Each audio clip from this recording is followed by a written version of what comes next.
everyone, welcome back to Sunday Live Chain. Thank you so much guys for tuning in. It's Sunday today guys. If you know, you know. Idols SA competition season 18.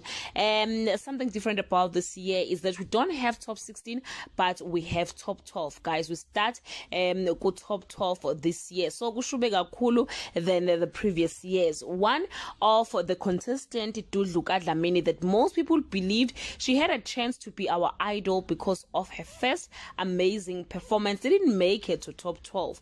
I was so disappointed guys, I don't want to lie, but hey guys, idols is not the end of the world. She do have a bright future ahead and I wish her all the best. Without wasting your time guys, let's go straight to our top 12. The first person who made it to top 12 is Tasmin Robin, number 2 is Nozi, number 3 Kabelo, number 4 Taylor, number 5 Mpilwentle, number 6 Nokoblo, number 7 Nandi, number 8 Hope, number 9 Lerato, number 10 Z, number 11 Tapelo, number 12 is CJ. Yep guys, now you have it.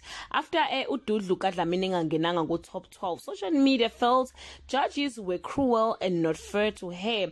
Mangabe bemqhathanisa namanye ama contestant abangene ku top 12 namhlanje babone ngazuthi uDudlu KaDlamini ungcono kakhulu kunabanye abangene ku top 12. I don't know what you think guys. Do you think ukuthi ke ama judges were fair or ama judges were not fair ku Dudlu KaDlamini? Do leave your comment below and let's hear from you. Bye.